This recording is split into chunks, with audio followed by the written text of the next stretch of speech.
Hello my dear students, प्यारे बच्चों, हमारे YouTube channel physics bye Imran sir में आप सबका मोस्ट वेलकम है। आप सब इंतज़ार में होंगे कि कल का गैप सर का हो गया, नेक्स्ट लेक्चर के इंतज़ार में होंगे कि सर क्यों नहीं आए, आज का लेक्चर उनका क्यों नहीं आया।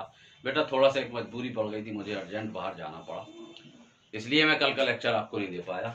चलिए खैर, आपकी फिक्र आपकी चिंता आज फिर अपने जल्दी से अपने मुकाम तक वापस ले आई, अपने स्थान तक वापस ले आई। और आप स्क्रीन पे जैसा देख पा रहे हैं पिछले लेक्चर और कंपैरेटिवली आज के लेक्चर में आप देखेंगे तो आपको क्लियर हो जाएगा कि पिछले वैद्योच्चालन वाले जो चैप्टर चल रहा है उसके 2 लेक्चर आपने पूरी तरीके से पढ़ लिए, उसका कॉन्सेप्ट आपका बिल्कुल फिनिश्ड हो गया। आज का जो लेक्चर है वो वैद्युत वाले इलेक्ट्रिकल कंडक्शन वाले चैप्टर के सारे इंपॉर्टेंट, सारे सिलेक्टेड और अच्छे न्यूमेरिकल्स का आज लेक्चर रहेगा, जिसमें टॉप 10 न्यूमेरिकल्स आपके आज हम देंगे। उसके लिए हमने फार्मूला इंडेक्स आपके लिए स्क्रीन पे तैयार की है। जिन जिन फार्मूलों की ज़रूरत पड़ेगी वो आपको जो है न्यूमेरिकल्स में ये सारे फार्मूलाज काम आएंगे। और विथ सिंबलाइज, हमने सिंबल के साथ, यानी जो भी उसके सिंबल्स हैं हमने उसको सबको सिंबलाइज कर दिया है, सारे प्रतीक यहाँ पर लिख दिए हैं किसको क्या कहते हैं। आप सबसे पहले आप इसका स्क्रीनशॉट करिए, इसके बाद चलते हैं आज के न्यूमेरिकल नंबर 1 पे।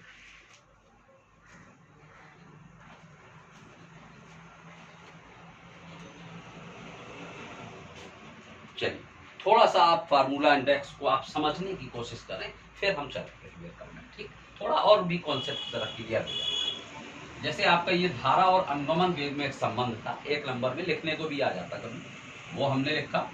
इसमें I धारा है, N मुक्त इलेक्ट्रॉनों की संख्या कहलाती है, E इलेक्ट्रॉन का आवेश कहलाता है। वो यहाँ पर हमने नहीं लिखा बेटा, पिछले चैप्टर में भी आपने पढ़ा था इलेक्ट्रॉन का आवेश, इलेक्ट्रॉन का आवेश। आप इसको अलग से भी लिखना चाहे तो लिख लें।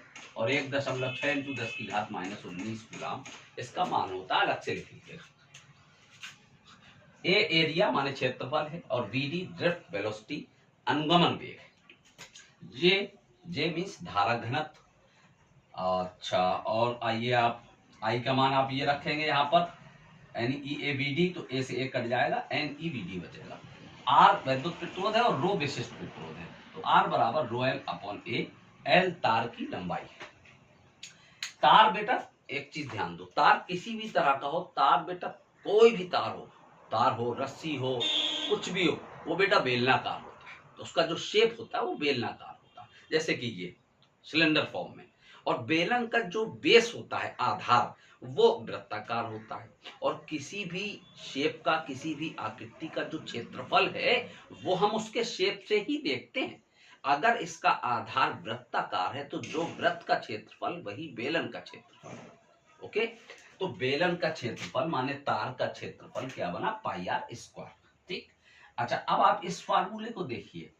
इसमें आपको जैसे कभी कभी एक सवाल आ जाता है कि किसी तार को हमने खींच कर उसकी लंबाई को 2 गुना, 4 गुना, 5 गुना कर दिया, बताइए उसके प्रतिरोध में क्या अंतर आएगा। अब बात समझिए आप, किसी तार को हम खींचेंगे बेटा, खींचेंगे तो उसकी लंबाई बढ़ेगी, अवश्य बढ़ेगी, लेकिन तार तो पतला हो रहा है ना। अगर हम इसका रेडियस देखें, इसका डायमीटर ये है, तो इसकी रेडियस कुछ और होगी। इसको खींच के हम पतला कर दें बेटा तो इसकी रेडियस नहीं कम हो जाएगी। तो अगर हम खींचते हैं तार को तो लंबाई तो बढ़ती है लेकिन उसकी त्रिज्या कम हो जाती है। मतलब 2 चीजों पे फर्क पड़ता है, लंबाई पर और उसकी त्रिज्या पर।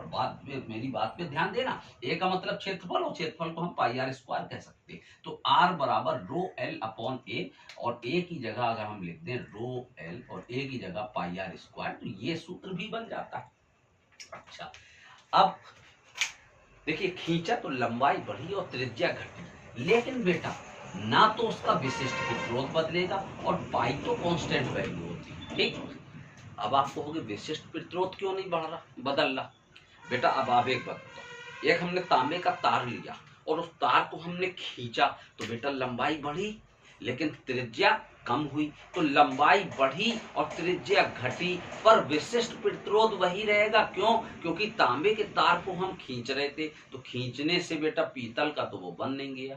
तो धातु तो वही है और विशिष्ट प्रतिरोध धातु पर निर्भर करता है। जब धातुएं अलग अलग होंगी तब विशिष्ट प्रतिरोध अलग अलग होगा। ठीक, तो रो का मान एक ही रहेगा, पाई कांस्टेंट। तो अब रो और पाई ये कांस्टेंट वैल्यू हुई, नियत राशियां हुई। इनको अगर हम हटा दें तो ये जो वैद्युत प्रतिरोध आर है वो इससे किस तरह रिश्तेदारी रखना चाहता है? आर जो है वो एल के तो समानुपाती रहता है और त्रिज्या के वर्ग के व्युत्क्रमानुपाती होता है। तो अगर हम अनुपातिक सूत्र बनाएंगे बेटा तो R1/R2 बराबर, जो समानुपाती है उसमें सेम सेम आएगा L1/L2 इनटू, जो व्युत्क्रमानुपाती है उसमें उल्टा करके आएगा R2/R1। अब स्क्वायर लगा तो स्क्वायर लगा। ठीक, ये फार्मूला बेटा कहां से आया इसको समझो। आपने तार को बेटा खींचा, लंबाई बढ़ी, लंबाई बढ़ी लेकिन त्रिज्या तो घटी। अब एक चीज बढ़ रही एक चीज घट रही, समझ रहे, लेकिन उसका आयतन उतना ही रहेगा। क्यों? क्योंकि लंबाई बढ़ रही तो त्रिज्या तो घट रही, इसलिए आयतन में कोई परिवर्तन नहीं होता। मेरी बात पे ध्यान देना बेटा। बेलन का आयतन क्या होता? तार माने बेलनाकार, और बेलन का आयतन pi R square H, pi R square H. ध्यान से समझना, पाई आर, इसको हम इरेज करते अलग से समझेंगे। ठीक, वो अभी नहीं इरेज करते, अभी ये समझाना। पाई आर स्क्वायर एच, ध्यान दो, पाई आर स्क्वायर का मतलब ए है ना, या चलो pi R square, pi R square H, H का मतलब एल भी कह सकते लंबाई। अच्छा आप समझो, मान लो कि तार को आपने खींचा, तो खींचने से पहले उसकी लंबाई L1 थी और त्रिज्या R1 थी, तो सूत्र क्या बनेगा? पाई R1 स्क्वायर L1।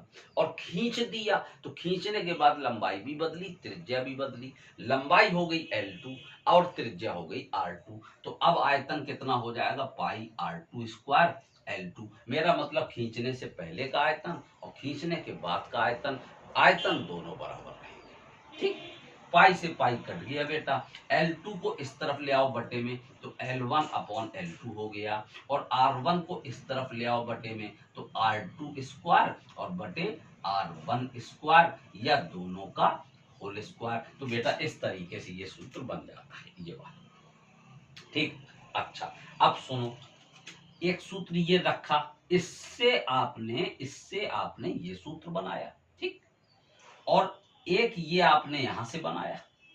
अगर हम इसकी जगह ये रख दें, यहां पर इसकी जगह पर ये रख दें बेटा, रखो यहां पर, तो L खत्म हो जाएगा। तो जब यहां पर रख देंगे L खत्म तो R2/R1 का होल स्क्वायर आ गया, और पहले से भी R2/R1 का होल स्क्वायर, तो ये बन गया R2/R1 की पावर 4। एक सूत्र।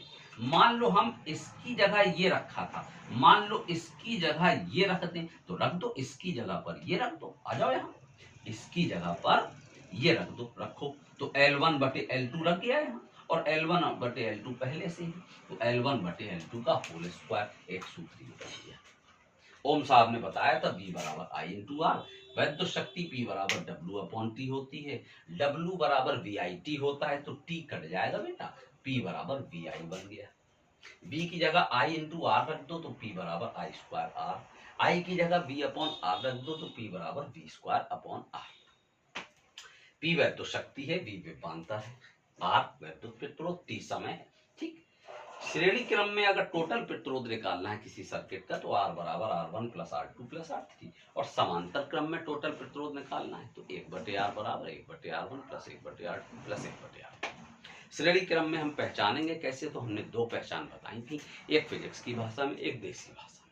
फिजिक्स की भाषा में ये है कि अगर पहले प्रतिरोध का दूसरा सिरा अगले वाले के पहले सिरे से जुड़ा है तो समझ जाओ ये दोनों श्रेणी क्रम में है, और अगर ऐसे न समझो तो अगल बगल हो तो समझ जाओ श्रेणी क्रम। समांतर क्रम की पहचान क्या बताई थी कि अगर दो प्रतिरोध हैं या तीन प्रतिरोध हैं या चार प्रतिरोध हैं, अगर हर प्रतिरोध का पहला सिरा किसी एक बिंदु से जुड़ा है और हर प्रतिरोध का दूसरा सिरा किसी दूसरे बिंदु से जुड़ा है तो समझ जाओ वो समांतर क्रम है। और इस तरह भी समझ सकते हो कि अगर ऊपर नीचे रखे हो तो समझ जाओ वो समांतर क्रम है। ठीक, चलो अब आप जो है जिन्होंने स्क्रीनशॉट नहीं दिया ले लें, हम चलते हैं आगे, इसको हटा देंगे। ठीक, चलिए भाई शुरुआत करते हैं न्यूमेरिकल नंबर 1 की।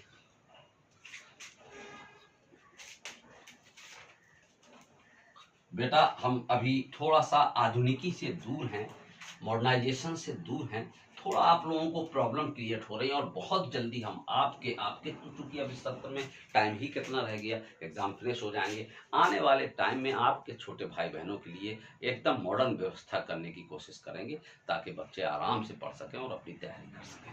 ठीक, थोड़ी सी अभी हमको प्रॉब्लम हो रही है और हमारी प्रॉब्लम की वजह से आप लोगों को भी कुछ प्रॉब्लम होती होगी। ठीक, कैसी कि हम न्यूमेरिकल बोलते हैं और आपको लिखना पड़ता है।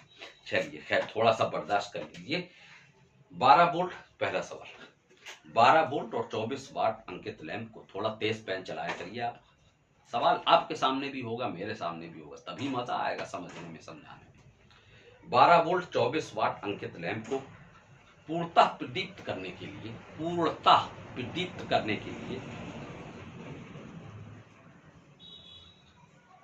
एक 20 वोल्ट के दिष्ट स्रोत, 20 वोल्ट के दिष्ट स्रोत तथा प्रतिरोध R के साथ श्रेणी क्रम में जोड़ा जाता है। गणना कीजिए परिपथ में, पहला पार्ट परिपथ में धारा, दूसरा पार्ट लैंप का प्रतिरोध, तीसरा पार्ट R का मान, कैपिटल R का मान। सवाल देखिए इसके, चलिए क्या कह रहा सवाल, सवाल के अकॉर्डिंग चलते हैं। 12 वोल्ट और 24 वाट, बेटा हमने फॉर्मेट बताया था, सवाल का बढ़ाने की जरूरत नहीं है, सूत्रावली आपने लिख ली, सारे फार्मूलाज आपके पास हैं, सबके प्रतीक आपके पास हैं, सबके मात्रक हम कॉन्सेप्ट में बता चुके हैं, सारा कॉन्सेप्ट क्लियर रखा है। सिर्फ आपको सवाल में जो राशियां दी गई नोट करिए पढ़ के, जो पूछ रहा उसके आगे क्वेश्चन मार्क लगाइए, उन्हीं से संबंधित आप फार्मूला अपनी इंडेक्स में देखिए, मिलेगा, मान रखिए, कैलकुलेट करिए, सवाल होके डरने घबराने की जरूरत नहीं। 12 वोल्ट 24 वाट अंकित लैंप, एक लैंप है, लैंप मतलब बल्ब, ठीक, उसमें 12 वोल्ट और 24 वाट लिखा, तो बेटा 12 वोल्ट लिखा है, वोल्ट तो विभव का मात्रक होता है, तो V की वैल्यू 12 वोल्ट हो गई, और 24 वाट लिखा है तो वाट तो वैद्युत शक्ति का मात्रक बताया, ऐसे पहचानते हैं, ऐसे पहचाना जाता है, वैद्युत शक्ति P और P बराबर कितना दिया 24 वाट, उसके मात्रक से पहचानते हैं कौन क्या है। चलिए फिर आगे कह रहा है कि पूर्णतः प्रदीप्त करने के लिए, मतलब उसको जलाने के लिए 20 वोल्ट के दिष्ट स्रोत और प्रतिरोध R के साथ श्रेणी क्रम में जोड़ा जाता है। यानी इसी लैंप को, ये लैंप के ही लिए है केवल, ये जो दोनों चीजें हैं बेटा सिर्फ लैंप के लिए ही हैं। ठीक, चलो भाई स्पेशली ये लैंप के लिए। अब जरा हम आगे बाद में पढ़ेंगे, पहले हम लैंप का प्रतिरोध निकालें, लैंप में प्रवाहित धारा निकालें। तो बेटा एक सूत्र आपने पढ़ा, P बराबर P इंटू आई, तो I बराबर P अपॉन V हो जाएगा। P का मान आपको 24 दिया है, V का मान 12 दिया है, 2 एम्पियर का करंट आ गया, 2 एम्पियर की धारा आ गई। ठीक, इसके बाद हम इसका तुरंत प्रतिरोध भी निकाल लें बेटा। हाँ, लैंप का प्रतिरोध, लैंप का प्रतिरोध, लैंप के प्रतिरोध को हम R डैश मानते हैं, और बेटा R बराबर क्या होता है, R बराबर क्या होता है V square upon P, V square upon P, P बराबर सूत्र लिखा है आपके पास, P बराबर V स्क्वायर अपॉन R, तो R बराबर V स्क्वायर अपॉन P। ठीक, तो V कितना बेटा 24, नहीं सॉरी 12, तो 12 इंटू 12 स्क्वायर लगा ना, अपॉन P कितना 24, चलो बेटा 12 दूनी 24, 2 आया, 2 तो R डैश बराबर 6 ओम आ गया। ये बेटा जो प्रतिरोध आया वो लैंप का प्रतिरोध है, केवल लैंप का। सवाल पढ़ो, 20 वोल्ट के एक दिष्ट स्रोत तथा प्रतिरोध R के साथ श्रेणी क्रम में जोड़ा जाता, मतलब इसी लैंप को, इस प्रतिरोध को R प्रतिरोध के साथ श्रेणी क्रम में जोड़ा जाता है, यानी R डैश तो लैंप का हो गया और इसके साथ एक प्रतिरोध R और जोड़ दिया गया श्रेणी क्रम में। ठीक, चलिए R डैश के साथ आर प्रतिरोध श्रेणी क्रम में जोड़ने पर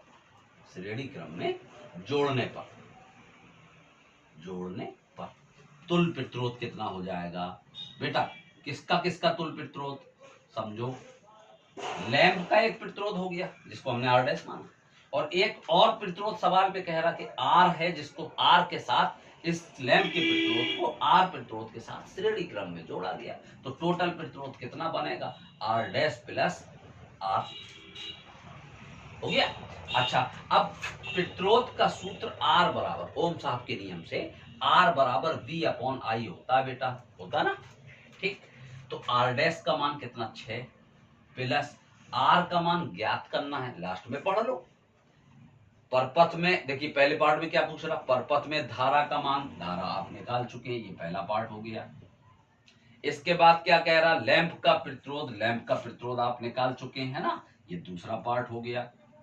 इसके बाद कह रहा आर का मान हम निकालने जा रहे हैं। चलो, V कितना बेटा? 12 वोल्ट। I कितना बेटा? आई 2। ओ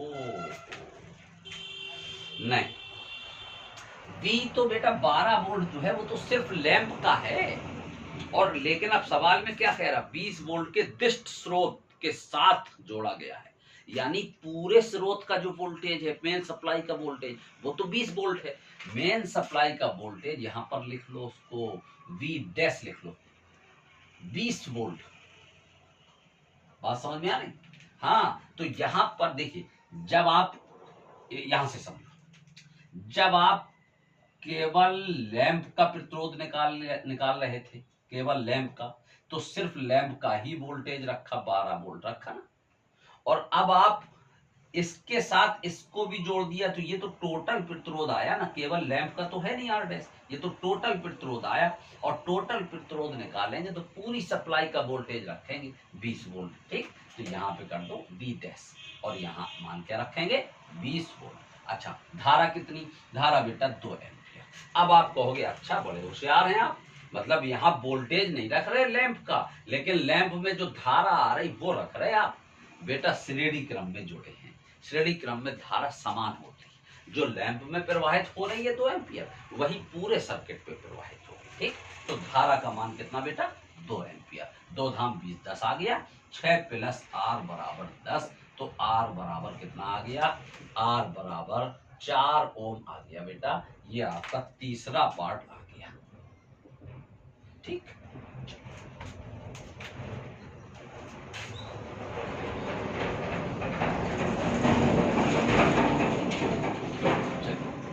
क्वेश्चन नंबर 2 लिखिए सवाल। एन समान प्रतिरोधक, स्मॉल एन बना लो, एन समान प्रतिरोधक पहले श्रेणी क्रम में फिर समांतर क्रम में जोड़े जाते हैं।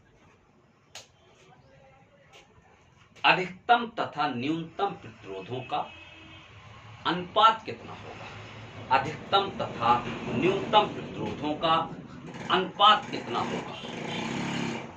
चलिए सुनिए ध्यान से सवाल।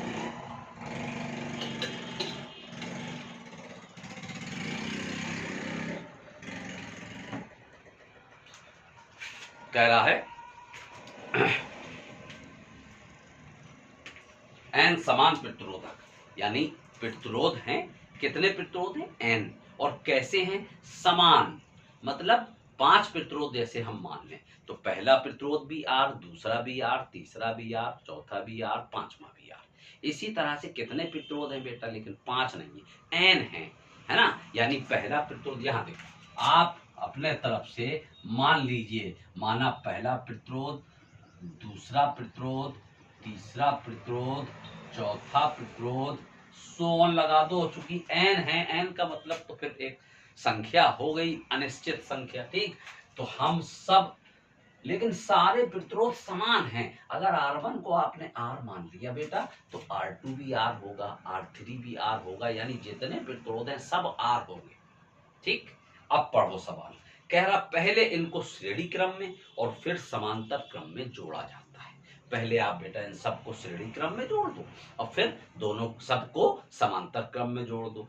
फिर कह रहा अधिकतम और न्यूनतम प्रतिरोधों का अनुपात कितना होगा। एक जानकारी आपको दें, अधिकतम प्रतिरोध हमेशा श्रेणी क्रम में जोड़ के ही मिलता है, न्यूनतम प्रतिरोध हमेशा समांतर क्रम में जोड़कर मिलता है। तो चलो बेटा पहले श्रेणी क्रम में जोड़ा जाए।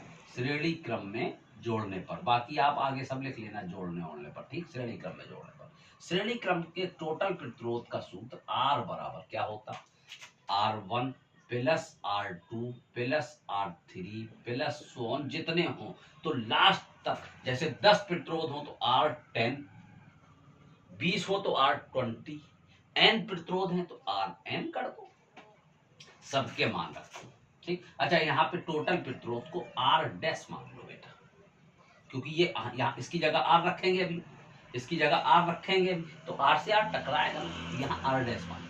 चलो R डैश बराबर R1 का मान बेटा R प्लस R2 का मान वो भी R प्लस R3 का वो भी R, सभी R हैं, और लास्ट में जो nवां प्रतिरोध होगा वो भी R होगा। चल अब ध्यान दो बेटा, R प्लस R, अच्छा 3 बार जोड़ें तो कितना बनेगा 3R, और R प्लस R 10 बार जोड़ें 10R, और R प्लस R 25 बार जोड़ें तो 25R, और अगर R प्लस R n बार जोड़ें तो nR। इन सब का टोटल क्या बना nR। श्रेणी क्रम में टोटल निकाला। अब आइए समांतर क्रम, समांतर क्रम में चलो बेटा समांतर क्रम में जोड़ें तो टोटल प्रतिरोध का सूत्र 1/, में होता 1/R। श्रेणी क्रम में सीधा R बराबर, समांतर क्रम में 1/R बराबर। चलो लेकिन टोटल प्रतिरोध को यहाँ R डबल डैश मान, ठीक। चलो सूत्र क्या होता है 1/R1 plus 1/R2 plus 1/R3 plus so on, जोड़ते चले जाओ लास्ट में 1/Rn। तो बेटा 1/R डबल डैश बराबर, चलो सबके मान रखो, R1 का मान R, अरे सबके मान R हैं भाई, सब बराबर के, प्लस R2 का मान R प्लस 1/R3 का मान R प्लस जोड़ते चले जाओ और लास्ट में nवां प्रतिरोध वो भी R होगा, जो 10वां प्रतिरोध 15वां प्रतिरोध 20वां प्रतिरोध जो भी होगा आखिरी उसका भी मान R है। चलो भाई तो 1/R को 3 बार जोड़ो 3/R, 10 बार जोड़ो 10/R, 20 बार जोड़ो 20/R, n बार जोड़ो n/R, ठीक। इन सब का टोटल क्या बना n/R। तो इसको पलट देखो 1/R डबल डैश है, अगर हम इसको सीधा कर दें तो ये R डबल डैश हो जाएगा, तो फिर इसको भी पलटो बेटा, इसको पलटा ना तो R डबल डैश बटे 1, तो बटे 1 तो लिखा नहीं जाता, वो तो गंदी बात है ना। n/R को भी सीधा करो तो ये R/n हो जाएगा। बेटा श्रेणी क्रम में टोटल प्रतिरोध ये आया, समांतर क्रम में टोटल प्रतिरोध ये आया। अब सवाल पढ़ लो प्यार से, अधिकतम और न्यूनतम प्रतिरोधों का अनुपात कितना होगा, दोनों का अनुपात करना है, बटे लगा दो दोनों में।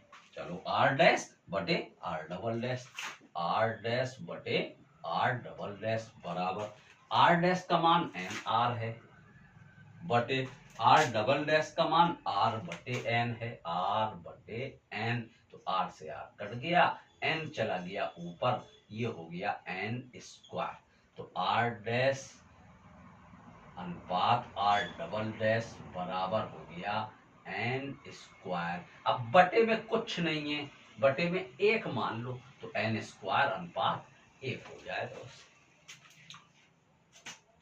चलिए इसको नोट करें, आगे चलते हैं।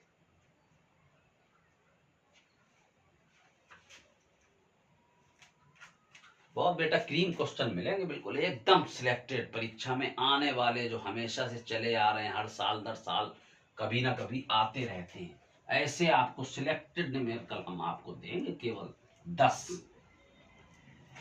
लेकिन ये 10 न्यूमेरिकल आपके चैप्टर में धमाल करने वाले न्यूमेरिकल हैं, पूरे चैप्टर में।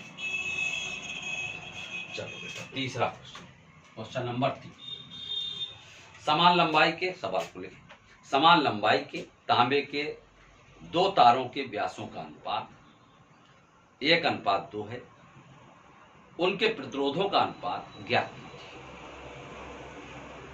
समान लंबाई के तांबे के दो तारों के व्यासों का अनुपात 1:2 है, उनके प्रतिरोधों का अनुपात ज्ञात कीजिए। सवाल, तांबे के दो तारों के व्यासों का अनुपात। बेटा व्यास का अनुपात 1:2 है, और व्यास क्या होता है? त्रिज्या का दुगना, है ना। व्यास क्या होता है? त्रिज्या का दुगना। सवाल को पढ़ो। समान लंबाई के तांबे के दो तार हैं बेटा। मान लो पहले तार का व्यास 2r1, भाई त्रिज्या r1 मान ली तो व्यास 2r, और दूसरे तार का व्यास 2r2, और दोनों का अनुपात कितना है? 1:2 है। 1:2 है। अच्छा एक बात बताओ बेटा, अनुपात मतलब बटे, 2 से 2 कट जाएगा तो r1/r2 बराबर तो 1/2 आया ना। ठीक, फिर कह रहा उनके प्रतिरोधों का अनुपात ज्ञात कीजिए। प्रतिरोध क्या होता? Capital R. तो प्रतिरोधों का अनुपात r1/r2 बटे कह दो या अनुपात r1/r2 आपको ज्ञात करना है। क्वेश्चन मार्क लगा दिया। अच्छा अब सुनो, मेन सूत्र बेटा क्या बताया था? R बराबर ρl/a, और a का मतलब पाई आर स्क्वायर। बस इसी सूत्र से आप सूत्र बना के और मान रख दो। समझो, पाई कांस्टेंट है, रो कांस्टेंट है, भाई तांबे के ही हैं दोनों तार, ऐसा तो है नहीं कि एक तांबे का एक एल्युमिनियम का है। ठीक, तो रो भी कांस्टेंट है, विशिष्ट प्रतिरोध, केवल लंबाई बदलती हुई दिख रही। और नहीं, सवाल में कह रहा समान लंबाई के। वेरी गुड वेरी गुड बेटा, लंबाई भी समान है। तो फिर बचा क्या बेटा? कैपिटल आर किस पर निर्भर कर रहा? ये भी कांस्टेंट हो गया, ये भी कांस्टेंट, और ये भी समान है तो ये भी कांस्टेंट हो गया। तो आर की जो रिश्तेदारी है वो सिर्फ आर से ही तो है ना। और कैपिटल आर की रिश्तेदारी स्मॉल आर के साथ कैसी है? वर्ग के व्युत्क्रमानुपाती। चलो बेटा अनुपातिक सूत्र बनाते हैं। r1/r2 बराबर, अब ये व्युत्क्रम है तो उल्टा अनुपात, r2/r1 का होल स्क्वायर। चलो बेटा मान रखो, r2/r1 कितना है? आप धोखा खा रहे हैं, 1/2 नहीं, r2/r1 2/1 का होल स्क्वायर, और ये हो गया 4/1। इस तरह प्रतिरोधों का अनुपात माने बटे लिख दो, चाहे अनुपात लिख दो, बराबर 4:1 आ गया बेटा।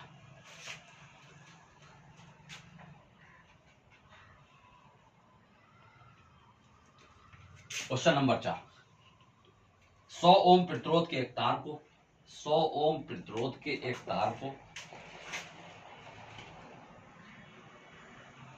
कितने बराबर भागों में विभाजित किया जाए? कितने बराबर भागों में विभाजित किया जाए कि इन्हें समांतर क्रम में जोड़ने पर 1 ओम का प्रतिरोध प्राप्त हो? ठीक, सवाल सुनेंगे अब आप। 100 ओम प्रतिरोध के एक तार को कितने बराबर भागों में विभाजित किया जाए कि इन्हें समांतर क्रम में जोड़ने पर 1 ओम का प्रतिरोध प्राप्त हो? लिख गया भाई सबका? चलिए भाई सुनिए ध्यान से। 100 ओम प्रतिरोध के एक तार को, एक तार है उसका टोटल प्रतिरोध 100 ओम, ठीक, इसको कितने बराबर भागों में विभाजित किया जाए? अच्छा बेटा एक बात बताओ, जैसे 100 ओम प्रतिरोध है पूरा, और मान लो हम इसके बराबर बराबर के 10 भाग कर दें, तो एक के हिस्से में कितना आएगा? 10 ओम, यानी 100/10। और जैसे हम बराबर बराबर के 20 भाग कर दें, तो एक के हिस्से में प्रतिरोध कितना आएगा? 100/20, यानी 5 ओम। और मान लो बराबर बराबर के हम 5 भाग करें, तो एक के हिस्से में प्रतिरोध कितना आएगा? 100/5, यानी 20 ओम। तो जैसे हमने बराबर बराबर के कितने भाग कर लिए, क्या मालूम है? 5 भाग किए कि 10 भाग किए कि 20 भाग किए? मान लो n भाग किए, तो एक के हिस्से में 100/n आएगा ना, एक के हिस्से में, और यही दूसरे के हिस्से में, यही तीसरे के हिस्से में, चूंकि हैं तो बराबर के भाग। ठीक, फिर वही कहानी जो अभी सवाल बता के गए, उसी तरह से है। मान लो आप, माना R1 बराबर, मान लिया, क्या मान लिया, तार के n भाग किए गए, कितने भाग, n भाग किए गए हैं, कितना मान लिया हमने। तो बेटा जब 100 ओम प्रतिरोध है और उसके n भाग किए तो एक के हिस्से में 100/n आया, दूसरे के में भी हिस्से में यही आएगा, तीसरे हिस्से में भी यही आएगा। तो सबके प्रतिरोध क्या बने बेटा, R1 बराबर R2 सब बराबर के ही तो है, R3 बराबर, सब बराबर के हैं, है ना। और कितने कितने हैं भाई, तो एक के हिस्से में बेटा 100/n पड़ा, दूसरे हिस्से का प्रतिरोध भी 100/n, तीसरे का भी 100/n, चौथे का भी 100/n, ठीक। चल फिर कह रहा फिर कह रहा कि इन्हें समांतर क्रम में जोड़ने पर 1 ओम प्रतिरोध प्राप्त होता है। अब बेटा जितने भी हिस्से हैं, 3 हिस्से हो, 4 हिस्से हो, 5 हिस्से हो, 10 हिस्से हो, क्या मालूम, ये तो ऊपर मान लिया ना कि n हिस्से हैं, पूरे टोटल कितने भाग किए उसके, n भाग किए, तो सबको समांतर क्रम में जोड़ दो। चल समांतर क्रम में जोड़ने पर बेटा सूत्र क्या होता है, 1/r बराबर 1/r1 plus 1/r2 plus 1/r3 plus so on, और लास्ट में जो आएगा 10वां हिस्सा तो 1/r10, 15वां हिस्सा तो 1/r15, nवां हिस्सा तो 1/r 1/r। अच्छा सवाल को पढ़ो, समांतर क्रम में जोड़ने पर 1 ओम का प्रतिरोध प्राप्त होता, यानी टोटल प्रतिरोध कितना बेटा, 1 ओम, तो टोटल प्रतिरोध की जगह रख दो 1 ओम, चलो बराबर। अच्छा आप सुनो, 1/r1 बेटा, R1 का मान 100/n है, तो 1/r1 यानी इसको उल्टा कर दो, पटकी लगा दो इसकी, तो 1/r1 का मान कितना हो जाएगा, n/100, इसको भी पलट दो, R1 का मान 100/n है, तो जब हम इसको 1/r1 करेंगे तो ये उल्टा हो जाएगा n/100, तो 1/r1 की जगह n/100 प्लस 1/r2, वो भी वही हो जाएगा n/100, हैं तो बेटा बराबर के सारे भाग, 1/r3 1/r3 वो भी वही हो जाएगा n/100, और जो आखिरी हिस्सा होगा बेटा 1/rn वो भी वही होगा, सब बराबर के हैं, एक भी हिस्सा दाएं बाएं अलग अलग नहीं है। चलो बेटा जोड़ो, यहाँ तो 1/1 एक बचा। अच्छा n/100 n/100 n/100, बेटा आराम से समझ, ध्यान से, 100 सब में एलसीएम है ना, ध्यान देना, n/100 n/100 n/100, जैसे हम आपसे कहेंगे 3 बार जोड़ा तो कितना बनेगा, 3n/100 3n/100, और जैसे n/100 n/100 n/100 10 बार जोड़ो तो 10n/100 n/100 n/100 n/100 40 बार जोड़ो तो 40n/100, और n/100 n/100 n/100 n बार जोड़ो तो n/100, भेजे में घुसी नहीं घुसी। चल 1/100 ये हमने एलसीएम लिया बेटा, छोड़ो, क्या बचा, 100 एलसीएम ले लिया, n plus n plus n plus n plus n plus last में भी n, 100 को यहाँ लो, 100 हो गया। अब ये बचा 1, छोड़ो, इनटू में है, क्या गिनती इसमें निपटवा दो, ये बेटा n plus n plus n plus n। अच्छा ये बताओ n plus n plus n को हम 8 बार जोड़ें तो 8n होगा, n को 15 बार जोड़ें 15n होगा, n को 25 बार जोड़ें 25n होगा, है ना, n इंटू 25, n को 40 बार जोड़ें तो n इंटू 40 होगा, n को 50 बार जोड़ें तो n इंटू 50 होगा, 50n नहीं होगा, अरे n प्लस n 50 बार जोड़ो तो 50n या n इंटू 50, तो उसी तरह n को n बार जोड़ो तो n plus n plus n, n को n बार जोड़ो तो n इंटू n, और n इंटू n बेटा क्या बनेगा, n स्क्वायर।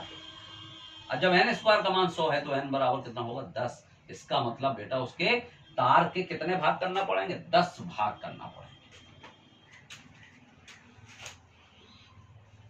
चलिए क्वेश्चन नंबर 5, एक तार के अनुप्रस्थ काट का क्षेत्रफल, चलो इसको स्क्रीनशॉट हुआ,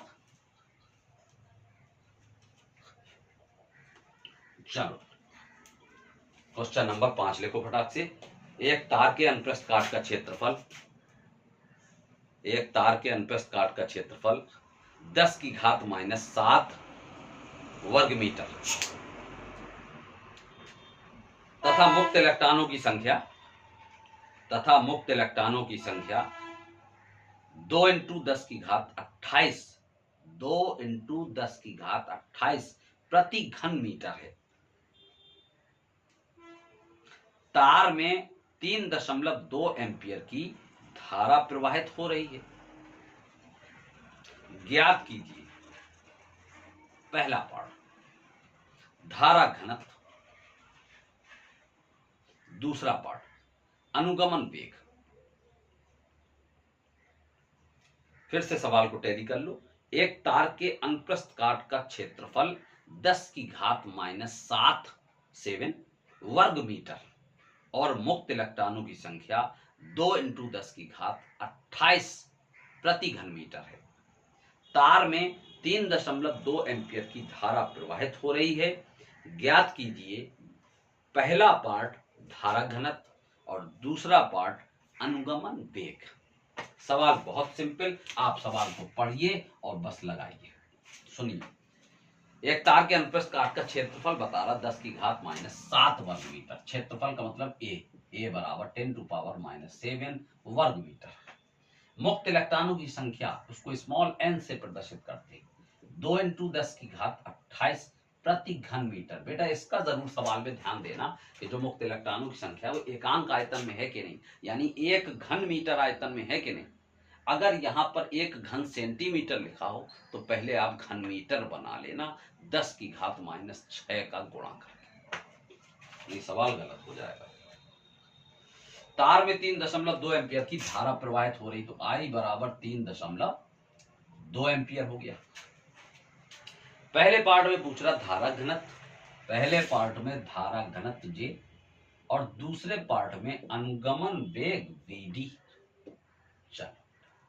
चलो पहला पार्ट देखो, J बराबर क्या होता I/A, तो I का मान 3.2 है और A का मान बेटा 10 की घात -7 है। इसको ऊपर ले जाओ तो 3.2 × 10 की घात +7 हो जाएगा। धारा घनत्व मात्रक क्या बनेगा, अगर आप भूल जाओ सूत्र सामने रखा, धारा का एम्पियर, क्षेत्रफल का मीटर स्क्वायर, एम्पियर प्रति मीटर स्क्वायर मात्रक। दूसरा पार्ट देखें आप बेटा, धारा घनत्व J बराबर आपने पढ़ा NeVd, तो Vd बराबर क्या हो जाएगा, J/Ne को बटे में ले आओ, J/Ne। तो J का मान 3.2 × 10 की घात 7, N मुक्त इलेक्ट्रॉनों की संख्या है 2 × 10 की घात 28, स्मॉल e इलेक्ट्रॉन का आवेश होता है, उसका मान फिक्स होता बेटा 1.6 × 10 की घात -19। बेटा 16 दूनी 32, 3.2 हो जाएगा। अब 3.2 ये है, कट गया तो Vd बराबर कितना आया, घाते समझो 28 से 19 घटाओ, पहले घटाओ 9 बचा, 9 नहीं बचा, 10 की घात 9 बचा और 10 की घात 9 को ऊपर करो तो -9 और फिर 7 से 9 घाते घटाओ तो 10 की घात -2 आ गया। अनुगमन वेग है तो वेग का मात्रक क्या होगा बेटा, मीटर प्रति सेकेंड।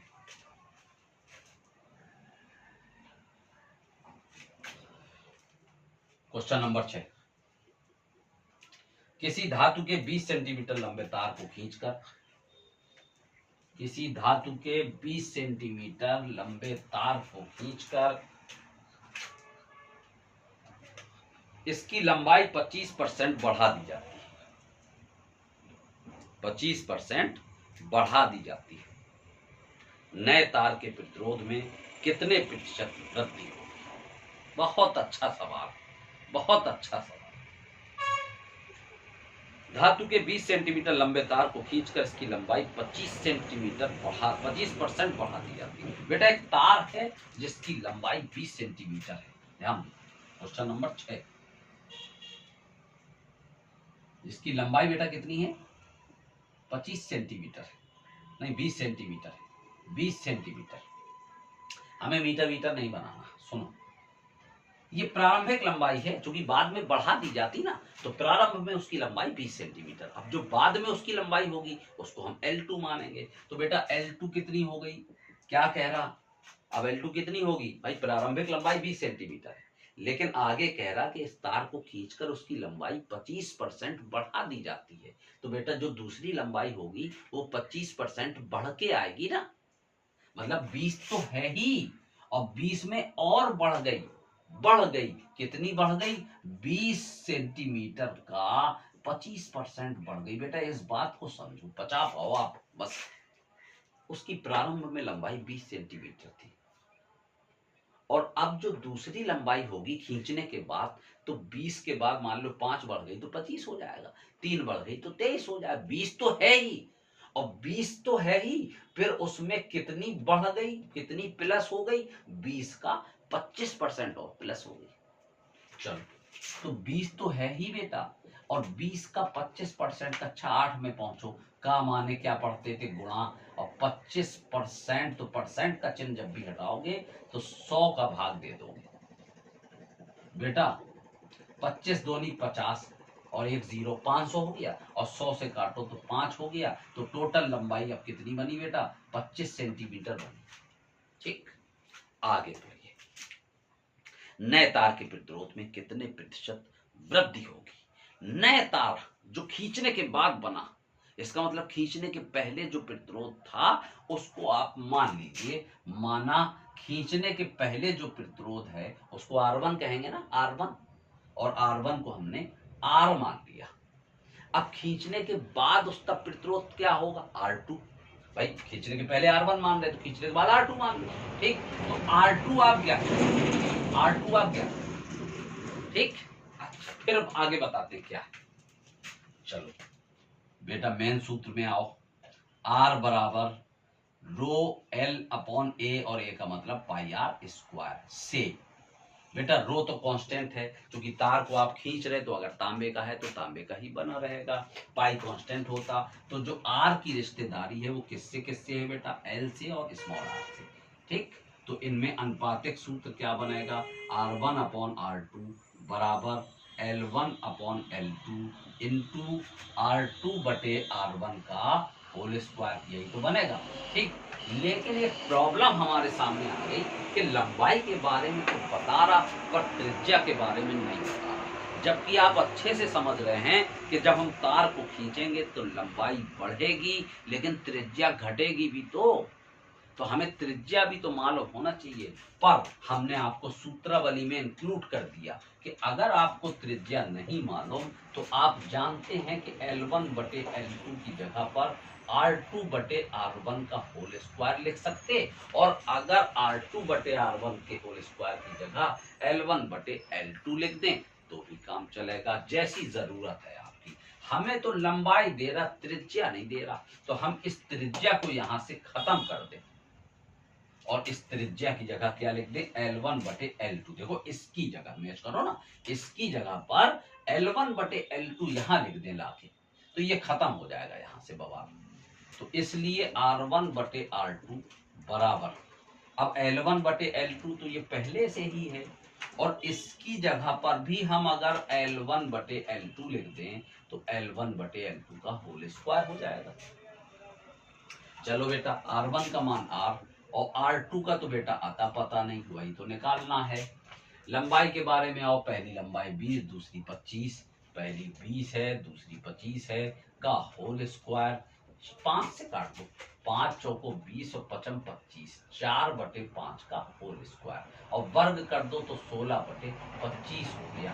बेटा ध्यान देना, तिर्यक गुणा कराओ, 16R2 बराबर 25R, तो R2 बराबर कितना हो गया, 25R बटे 16, ठीक। अच्छा R2 का मान 25R बटे 16 आया। अब सवाल पढ़ लो एक बार, कह रहा है इसके प्रतिरोध में कितने प्रतिशत वृद्धि होगी। बेटा नया प्रतिरोध जो R2 है हमें वो नहीं निकालना है, हमें वृद्धि निकालना है, वो भी कितने प्रतिशत वृद्धि होगी। तो सबसे पहले हम वृद्धि निकालें, है ना। चलो बेटा, पहले उसका प्रतिरोध R था, अब 25R/16 यानी बढ़ गया भाई। 16 का 25 में भाग दो तो 1 से तो ज्यादा ही आएगा ना। पहले तो एक ही R था, अब तो 1 से ज्यादा R बनेंगे तो बढ़ गया। कितना बढ़ गया? R2 से R1 को घटा दो। R2 25R/16 है और R1 कितना बेटा? R मान के चले थे, था कुछ नहीं हमारे पास सवाल में। तो एलसीएम ले लो, 16R और 25R से 16R घट जाएगा 9R/16। इतनी वृद्धि आई बेटा, ये वृद्धि आई प्रतिरोध में। अब सवाल में कह रहा कितने प्रतिशत वृद्धि होगी बेटा, परसेंटेज भी पूछ दिया और मुसीबत डाल दी। कोई दिक्कत नहीं, अगर इसी को प्रतिशत वृद्धि बनाना है, प्रतिशत वृद्धि बनाना बेटा, प्रतिशत हटाने में 100 का भाग किया था, अब प्रतिशत लगाना है कि कितने परसेंट, तो 100 का गुणा कर दो। तो वृद्धि कितनी? 9R/16 है, 9R/16 है। ठीक, तो प्रतिशत कितने प्रतिशत वृद्धि होगी? तो बेटा जब प्रतिरोध R था, R ऐसे समझो,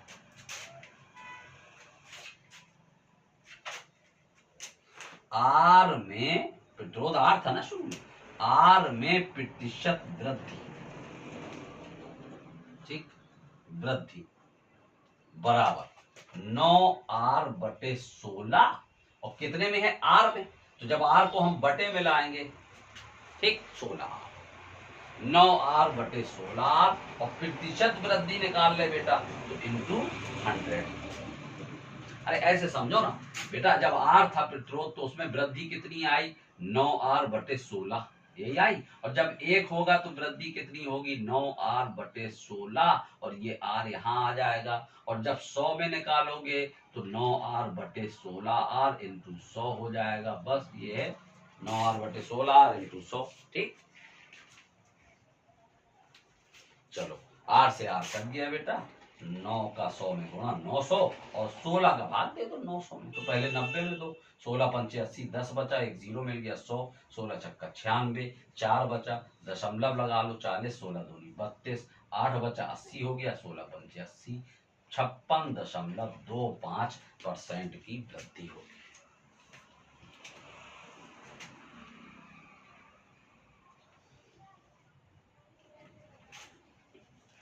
क्वेश्चन नंबर 7, 60 वाट 30 वोल्ट के बल्ब को 60 वाट 30 वोल्ट के बल्ब को 90 वोल्ट सप्लाई पर जलाने के लिए श्रेणी क्रम में जुड़े प्रतिरोध का मान ज्ञात कीजिए। सवाल रिपीट कर रहे हैं हम, 60 वाट 30 वोल्ट के बल्ब को 90 वोल्ट सप्लाई पर जलाने के लिए श्रेणी क्रम में जुड़े प्रतिरोध का मान ज्ञात कीजिए। अब आप सवाल स्क्रीन पे सुनिए और देखिए। 60 वाट 30 वोल्ट का बल्ब है एक, बेटा क्या है? एक लैंप है, एक बल्ब है। ठीक, केवल बल्ब के लिए बता रहा वो क्या, 60 वाट है और 30 वोल्ट है, यानी बल्ब का जो पावर है वो 60 वाट है और जो वोल्टेज है वो 30 वोल्ट है। केवल बल्ब के लिए, केवल बल्ब के लिए, ये दोनों मान बल्ब के ही लिए हैं बस। अच्छा, फिर क्या कह रहा? 90 वोल्ट सप्लाई पर जलाने के लिए, अब सुनिए बेटा, उसका वोल्टेज तो 30 ही वोल्ट है और 90 वोल्ट चला के उसको फूकना तापना चाहेगा हैं? अब सुनो ध्यान से, अगर किसी की क्षमता वोल्टेज की कम है और उसको आप उससे ज्यादा वोल्टेज पर कभी भी चलाना और जलाना चाहो तो बहुत एक आसान तरीका है कि आप उसके रास्ता में रेजिस्टेंस लगा दो, प्रतिरोध लगा दो। क्या मतलब बताया था प्रतिरोध का? धारा में रुकावट डालना बेटा वोल्टेज को कम कर देगा, धारा को कम कर देगा। ठीक, अगर आप 30 वोल्ट के उपकरण को 90 वोल्ट से जलाना चाह रहे, जलाओगे तो फूक जाएगा ना, रेजिस्टेंस लगा दो तो नहीं फूकेगा। तो इसका मतलब इसके श्रेणी क्रम में हमें रेजिस्टेंस बढ़ाना पड़ेगा। सबसे पहले हम ये चेक करें कि इस पे करंट कितना है और इस बल्ब का रेजिस्टेंस कितना है। ठीक, चलो I बराबर बेटा क्या होता? P/V, P बराबर VI, सूत्रावली में लिखा है। तो I बराबर P/V, P का मान 60, V का मान 30, करंट क्लियर हो गया 2 एम्पियर। अब प्रतिरोध भी निकालने, बल्ब का प्रतिरोध, बेटा इसके प्रतिरोध को कुछ मान लें, क्या मान लें, R1 मान लें, है ना। अच्छा R बराबर क्या होता है, V अपॉन आई, तो V कितना बेटा, V बल्ब का ही रखेंगे केवल 30, और I कितना 2, तो R1 कितना आ गया बल्ब का प्रतिरोध, 15 दूनी 30, 15 ओम आ गया। ये बल्ब का ही प्रतिरोध है। अब इस बल्ब को अगर 30 वोल्ट की जगह 90 वोल्ट पर आप जलाना चाहते हैं, तो इसके साथ में आप एक रेजिस्टेंस बढ़ाओगे तब जलेगा, वरना फूक जाएगा। और रेजिस्टेंस बढ़ता कब है, जब श्रेणी क्रम में जोड़ोगे। समांतर क्रम में तो घट जाता है। आप 10 और 10 को श्रेणी क्रम में जोड़ोगे 20 बनेगा।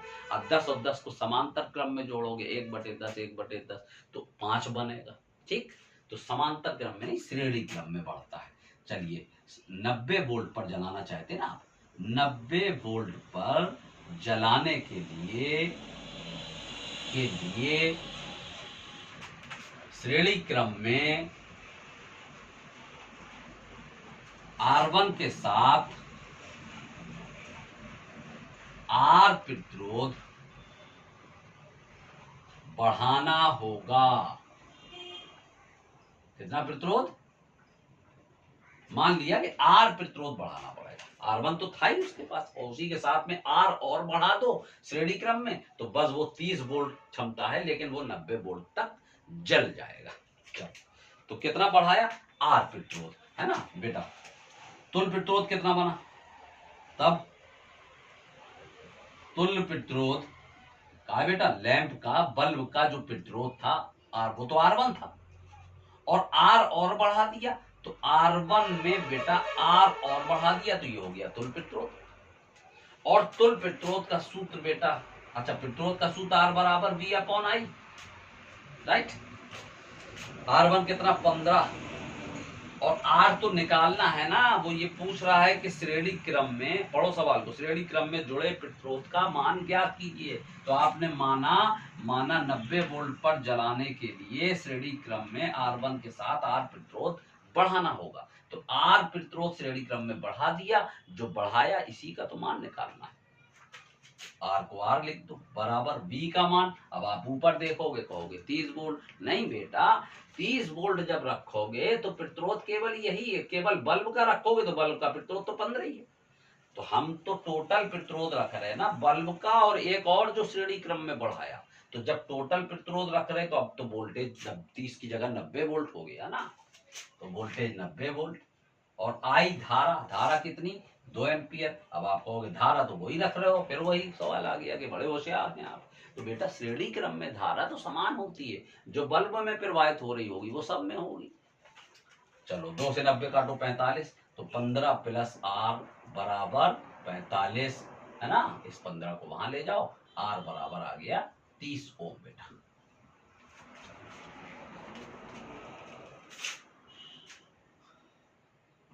नोट हो गया।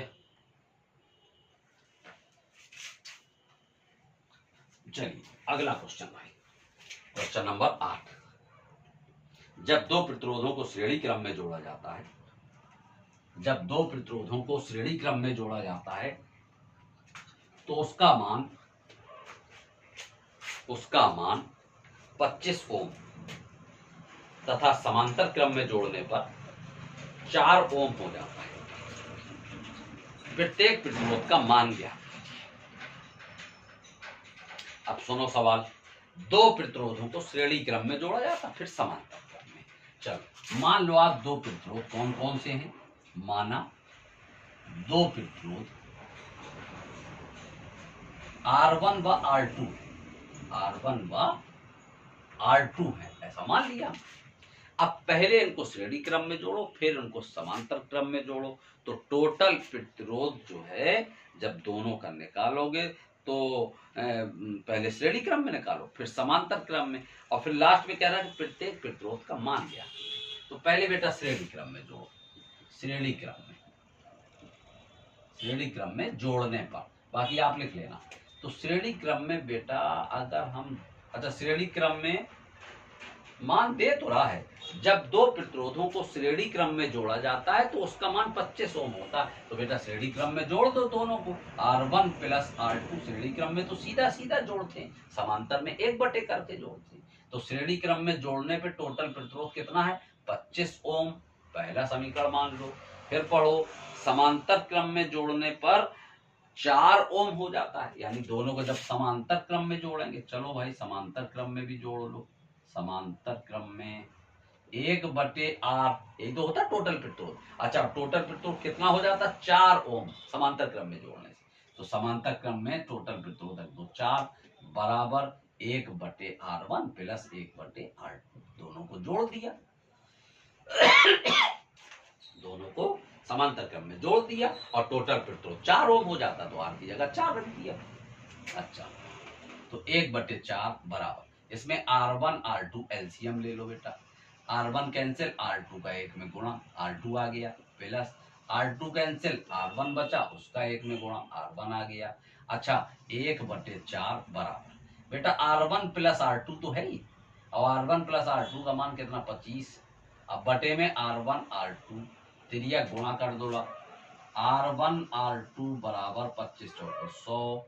एक बात समझो बेटा, अगर इसको समझ रहे तो सबको समझ रहे आप, a माइनस बी का होल स्क्वायर और a प्लस बी का होल स्क्वायर का लाला बराबर होते का दोनों, नहीं होते। इसमें आता है square plus B square minus 2ab, इसमें a square plus B square plus 2ab, यानी ये 2ab कम होता है, ये 2ab ज्यादा होता है। अब दोनों के बीच कितना अंतर हो गया, इसमें 2 कम है, इसमें 2 ज्यादा है, कुल अंतर कितना हो गया, आप कहोगे 2 का अंतर है, नहीं, ये 2 कम है।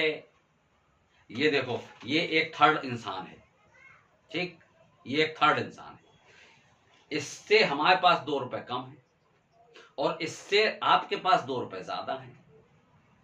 हमारे पास 2 रुपए कम है और आपके पास 2 रुपए ज्यादा है इससे। तो अब ये बताओ हमारे और आपके बीच में कितना अंतर है, 4 का हो गया ना भाई। 2 हमारे पास कम थे और आपके पास ज्यादा थे, लेकिन हमारे आपके बीच का अंतर 4 का हो गया, तो इसमें 4 का अंतर है बेटा। इसमें अगर हम 4ab घटा दें तो अब बैलेंस बराबर आ जाएगा, ठीक। बिल्कुल उसी तरह हम ये कह सकते हैं R1 माइनस R2 का होल स्क्वायर बराबर R1 प्लस R2 का होल स्क्वायर और माइनस 4R1 R2, ठीक।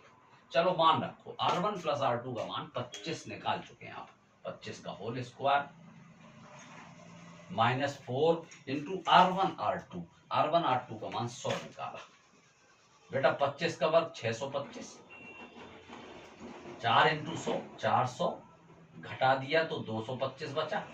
R1 माइनस R2 का होल स्क्वायर आया 225, तो R1 माइनस R2 बराबर कितना भाई, स्क्वायर हटाओगे तो इसका वर्गमूल लोगे। अब 225 का वर्गमूल 15, समीकरण सेकंड मान लो। उसी के नीचे फर्स्ट रख दो, R1 प्लस R2 बराबर 25, ये पहला समीकरण। अब दोनों को कक्षा 8 की तरह हल कर लो। R2 से R2 कैंसिल हो गया, फर्स्ट और सेकंड को जोड़ दो, R2 कैंसिल, 2R1 बराबर 25 15 40, तो R1 का मान 20 आ गया। अब R1 का मान रखो, फर्स्ट में रख दो, सेकंड में रख दो, चाहे जहां रख दो, सेकंड में रख दिया, R1 की जगह 20 रखो, प्लस R2 बराबर 25, तो बेटा R2 बराबर कितना आ गया, 20 को उधर ले जाओ, 25 से 20 घटा दो, 5 ओम आ गया, ठीक। इसको पानी पिलाएं बेटा और हम भी पानी पिए, प्यासे हैं कस के।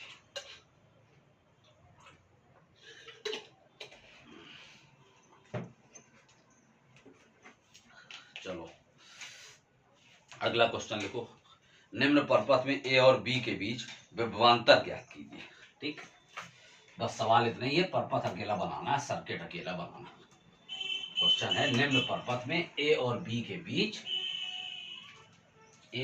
के बीच विभवांतर ज्ञात कीजिए। चलो बेटा परपथ समझ लो अच्छे से, बस यहां से चले, यहाँ पे 2 एम्पियर का करंट प्रवाहित हो रहा है, बिंदु ए मिल गया, यहां से चले और फिर इसके बाद यहाँ पहुंचे, यहाँ आपको एक छोटा सा बॉक्स मिला, इसमें 2 रेजिस्टेंस मिले, ठीक है। और फिर ये आगे आ गए, फिर यहाँ से नीचे एक रेजिस्टेंस यहाँ मिल रहा है, फिर ये कंबाइन कर दिया और यहाँ से हम यहाँ पहुँचे, फिर ये एक रेजिस्टेंस मिला और ये बिंदु बी मिल गया। चलो बेटा, रेजिस्टेंस ये है 6 ओम का, ये 6 ओम का, ये 3 ओम का और ये 2.5 ओम का, ठीक।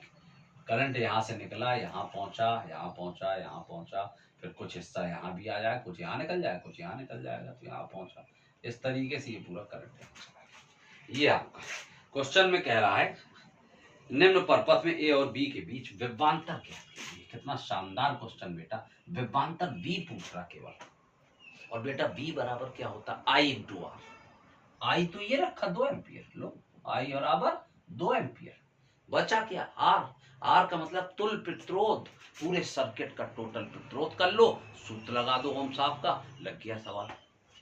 चलो बेटा, पूरे सर्किट का टोटल प्रतिरोध, तो हमने क्या बताया था, सबसे पहले हम छोटे बॉक्स के प्रतिरोध को जोड़ के हम छोटा बॉक्स खत्म करते, फिर बड़े बॉक्स में आते, बड़ा भी खत्म हो जाता, सीधा तार बन जाता, टोटल प्रतिरोध आ जाता।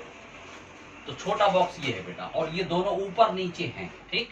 तो 6 व 6 किस क्रम में जोड़ेंगे, 6 व 6 को श्रेणी, सॉरी समांतर क्रम में, जबान बहुत तेज भागती है, समांतर क्रम में जोड़ने पर बेटा, ठीक। चलो जोड़ते हैं, इन दोनों का टोटल हम R1 मान लें, इन दोनों का टोटल कितना मान लें, R1 मान लें, ठीक। 1/R1 बराबर 1/6। बेटा R जो तुल्य प्रतिरोध होता है वो हम तभी मानेंगे जब हम देखेंगे कि अब इसके बाद कुछ जोड़ना ही नहीं।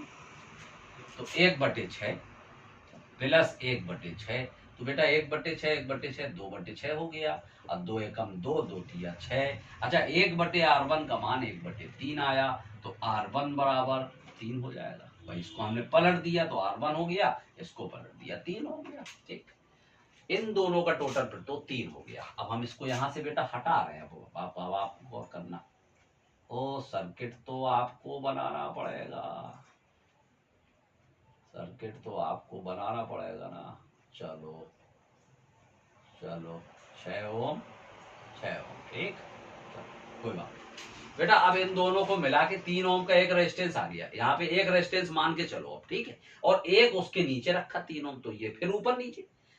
अब ये बॉक्स तो खत्म हो गया। अब इसको हटा के जैसे हम यहाँ पे 3 ओम कर दे और नीचे भी ये 3 ओम रखा है ना, तो अब ये ऊपर नीचे इन दोनों को जोड़ो फिर। अब इन दोनों को फिर समांतर क्रम में, तो 3 व 3 को समांतर क्रम में, तो समांतर क्रम में जोड़ने पर, ठीक। चलो इन दोनों का टोटल प्रतिरोध R2 मान लो, तो 1/R2 बराबर बेटा 1/3 प्लस 1/3 2/3, और इसको पलटो तो ये R2 हो गया, और इसको पलटो तो ये 3/2 हो गया। एक भाग दे दो 2 से 3 में, 1.5 ओम आ गया। अब बेटा ये भी बॉक्स खत्म। तो अब क्या कंडीशन बनी, अब ये कंडीशन बनी कि 1.5 इन सब का टोटल आया, और आगे बढ़े भाई इस बॉक्स, पूरे बॉक्स का टोटल 1.5 आ गया, और आगे बढ़े तो ये 2.5। तो अब ये बेटा किस क्रम में है, अगल बगल है, तो क्या कहेंगे, श्रेणी क्रम में, ठीक। 1.5 व 2.5 को श्रेणी क्रम में जोड़ने पर, तो टोटल प्रतिरोध बेटा अब तो कोई जोड़ना नहीं है इसके बाद, तो टोटल प्रतिरोध R मान लो, और R बराबर सीधा सीधा जोड़ते हैं ना श्रेणी क्रम में, 1.5 प्लस 2.5 4 ओम आ गया।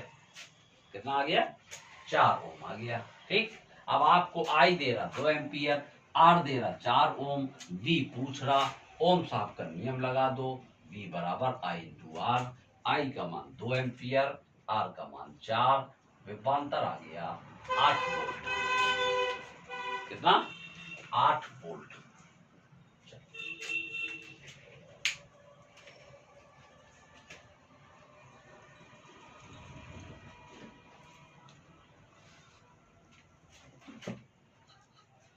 चलिए नाउ द लास्ट क्वेश्चन लिखिए, दिए गए परपथ में, दिए गए चित्र में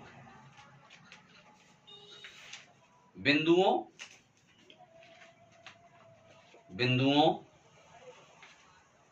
A और B के बीच,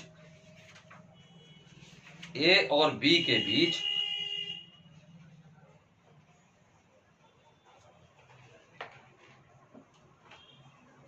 तुल्य प्रतिरोध ज्ञात कीजिए।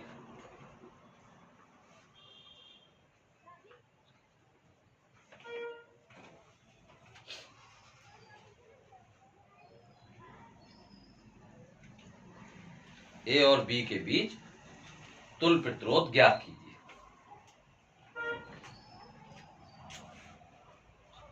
पहले बेटा सर्किट बनाएं, तब आपका सवाल कंप्लीट होगा।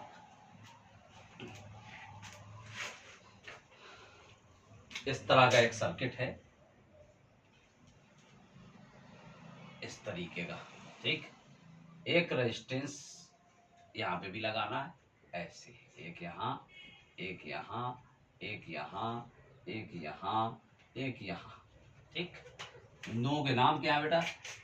बिंदुओं के नाम इस तरीके से हैं, ए बी सी डी। और रेजिस्टेंस आपके किस तरीके से दिए गए हैं सवाल में? 1 2 1 2 3, 1 2 1 2 3, ठीक। क्या पूछ रहा बेटा आपसे? बिंदुओं ए और बी के बीच तुल्य प्रतिरोध ज्ञात कीजिए। ए और बी के बीच में टोटल प्रतिरोध निकालना है। देखना, अच्छे से समझना। हम ये चेक करेंगे बेटा ए से बी तक पहुंचने का रास्ता क्या है। ए से बी तक पहुंचने का एक रास्ता तो यह सीधा, लेकिन अगर हम ऐसे चले और ऐसे पहुंच गए तो ये बेचारे क्या करेंगे? ये तो सन्नाटे में चले रहे। लिहाजा आप इनका भी ख्याल करिए। तो अब हम ए से बी तक पहुंचने के लिए क्या करें बेटा? ऐसे जाएं, बाईपास होके, तो ये भी मिलेगा, ये भी मिलेगा, ये तो है ही है, लेकिन ये दोनों छूट जाएंगे। अगर हम ए से बी तक पहुंचने के लिए ये रास्ता अपनाते हैं, ये तो ये रह जाएगा हमारा। ऐसी कंडीशन में कोई रेजिस्टेंस बेटा छूटना नहीं चाहिए। देखिए आप ध्यान से, आपसे पूछ रहा है ए और बी के बीच का टोटल। हम ये चाहते हैं कि पहले ऊपर वाले बॉक्स को खत्म कर लीजिए आप, यानी ए और सी के बीच का टोटल आप निकाल लीजिए। अब ए और सी के बीच अगर हमें टोटल निकालना है तो फिर हम ए से सी तक पहुंचने का रास्ता देखें। एक रास्ता सीधा है और एक रास्ता ये गया। तो बेटा ये जो रास्ता है, एक ही रास्ता में ए से सी तक पहुंचने के इस रास्ता में दो रेजिस्टेंस मिल रहे हैं, और दोनों जब एक ही रास्ता में मिल रहे हैं तो दोनों श्रेणी क्रम में जोड़े जाएंगे। या ऐसे समझो कि इस प्रतिरोध का दूसरा सिरा अगले वाले प्रतिरोध के पहले सिरे से जुड़ा है, इसलिए श्रेणी क्रम में जोड़े हैं। तो 2 व 1, लेकिन नाम देके 2 और 1 तो ये भी नाम देना पड़ेगा। एडी और सीडी, एडी व सीडी को श्रेणी क्रम में जोड़ने पर, चलिए जोड़ दो। टोटल प्रतिरोध R1 मान लो, अभी R1 बराबर 2 + 1 श्रेणी क्रम में है तो सीधा सीधा होगा 3 हो गया। अब इसके दूसरे चित्र को देखो, इन दोनों का टोटल आपने 3 ओम निकाला बेटा, और उसके नीचे ये फिर 3 ओम रखा ना। तो अब ये ऊपर नीचे हो गए तो ये दोनों किस क्रम में कहलाएंगे? समांतर क्रम में, है ना। तो R1 ये वाला व 3 ये वाला, 3 को समांतर क्रम में जोड़, 1/R होता ना, तो R2 मान लो टोटल प्रतिरोध। R तो तभी मानेंगे जब सबका टोटल आएगा, अभी तो बाकी है ना। 1/R2 बराबर 1/R1, R1 कितना 3 प्लस 1/, ये वाला 3, तो 2/3 हो गया। R2 बराबर 3/2 आ गया, 3/2 या 1.5 भी कह सकते हैं, 1.5। अब अच्छे समझना बेटा, इन दोनों का टोटल निकाला, फिर 3 आया, और फिर 3 और 3 का टोटल निकाला 1.5, यानी इन सब को मिला के, तीनों को मिला के, इन तीनों को मिला के, इन तीनों को मिला के 1.5 बन गया। हम दूसरा चित्र बना रहे बेटा, ये 1.5 बन गया यहाँ पर टोटल, इन तीनों का टोटल। और ये क्या है बेटा? 1 ओम, और ये क्या है बेटा? 2 ओम, ठीक। ये ए बिंदु है, ये सी है, ये बी है। आपको ए और बी के बीच का टोटल निकालना है, तो बस ए से बी तक पहुंचने का रास्ता देख लो। एक रास्ता ए से बी तक पहुंचने का तो सीधा है, सीधा ठीक, और एक रास्ता ये है सी से होते हुए बी पे आ जाओ। तो जब एक ही रास्ता में दोनों रेजिस्टेंस मिल रहे तो श्रेणी क्रम में हुए। ऐसे ना समझो तो इसका दूसरा सिरा आगे चले जाओ, तार तार से होते हुए, तार से होते हुए इसका पहले सिरा इसके दूसरे से, इसका दूसरा सिरा इसके पहले सिरे से जुड़ा है, इस तरह श्रेणी क्रम में मान लो। तो 1.5 व 1 को श्रेणी क्रम में जोड़ने पर, चलो 1 बटे नहीं, श्रेणी क्रम है ना, गंदी बात। R3 बराबर 1.5 प्लस 1 2.5 ओम हो गया। अब बेटा इन दोनों का टोटल आया 2.5 और उसके नीचे ये रखा 2। ये बेटा दोनों किस क्रम में हो गए, समझ गए ना आप, समझ गए, समांतर क्रम में जोड़ने पर। तो टोटल प्रतिरोध 1/R बराबर 1/2.5 प्लस 1/2, बस जोड़ लो, एलसीएम ले लो, इन दोनों में कितना आ जाएगा, 10 ले लो।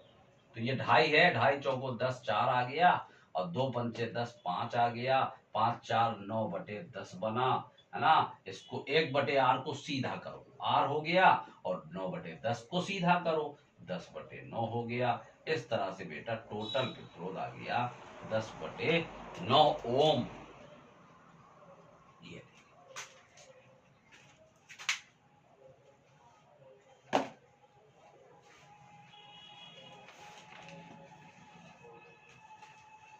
चलिए, आज आपके बेटा टॉप 10 न्यूमेरिकल्स फिनिश्ड हो गए, और इसके साथ साथ आपका चैप्टर नंबर 5 फिजिक्स का चैप्टर नंबर 5 वैद्युत चालन इलेक्ट्रिकल कंडक्शन आपका पूरी तरह से फिनिश्ड हो गया। ठीक, आने वाले नए लेक्चर में हम आपको चैप्टर नंबर 6 से इंट्रोडक्शन कराएंगे, और इसके बाद फिर हम उसके कॉन्सेप्ट को क्लियर करते हुए, उसके डेरिवेशंस को, डेफिनेशंस को क्लियर करते हुए, और फिर हम उसके न्यूमेरिकल को भी फिनिश कराएंगे। और इसी तरह जो है आपका सफ़र, आपकी यात्रा धीरे धीरे बढ़ती जाएगी, और आप मंजिल की ओर बढ़ते जाएंगे। एक न एक दिन आपको मंजिल मिलेगी, बढ़िया एकदम चमचमाती हुई मंजिल दिखाई देगी। सिर्फ आप मेहनत करते रहिए ईमानदारी से। और बेटा जिस ईमानदारी से, जिस लगन से हम आप लोगों के लिए मेहनत कर रहे हैं बेटा, उसका थोड़ा सा हमारा जो है कम से कम कर्ज चुकाते रहिए, थोड़ा सा, है ना। आप लोग कर्जदार नहीं है, लेकिन बेटा जितनी मेहनत आप लोगों के लिए हम कर रहे हैं, थोड़ा सा हमें सिर्फ एनर्जी देते रहिए, सब्सक्रिप्शन बढ़ाते रहिए, चैनल को सब्सक्राइब करवाते रहिए, चैनल को शेयर करिए ज़्यादा से ज़्यादा, ताकि आपके ज़्यादा से ज़्यादा साथी, आपके ज़्यादा से ज़्यादा भाई बहन, बुआ के लड़के, बुआ की लड़की, मामा के लड़के, मामा की लड़की, तमाम जो जहाँ हो, सबको आप शेयर करिए। मेरा चैनल थोड़ा सा ग्रो करे, हमको एनर्जी मिले, रिस्पांस अच्छा मिले, तो हम आपके लिए आज तो मेहनत कर ही रहे हैं। अगर ठीक रिस्पांस रहा तो आने वाले समय में बेटा आपके छोटे भाई बहनों के लिए यही प्लेटफॉर्म बना रहेगा, और कभी फिजिक्स के नाम पे, कभी आपके इलाके में या ऑल ओवर यूपी बोर्ड के जितने भी बच्चे हैं बेटा, उनको कभी कोई फिजिक्स में किसी तरह की न्यूमेरिकल की, डेरिवेशन की समस्याएं नहीं आएंगी। ठीक, तो अब आप आज अपनी तैयारी करिएगा, इस चैप्टर को फिनिश किया है, आज पूरी तरह से इसको प्रिपेयर कर लीजिएगा। कल के नए लेक्चर में हम आपको मिलेंगे, और हमारी वीडियो का जो ज़्यादातर टाइम है, हम अपना लेक्चर 7:30 तक या 7:30-8 के बीच में हम डाल देते हैं। कभी किसी दिन अगर अस्वस्थ हों या कहीं इमरजेंसी जाना पड़े तो गैप हो जाता, बाकी प्रतिदिन आपको एक वीडियो डेली मिलता रहेगा। ठीक, चलिए चलते हैं, तब तक के लिए बेटा आप लोग अपने स्वास्थ्य का ध्यान रखिएगा, और अपना वेल प्रिपरेशन के साथ अपनी फिजिक्स की और ऑल सब्जेक्ट की तैयारी करिए।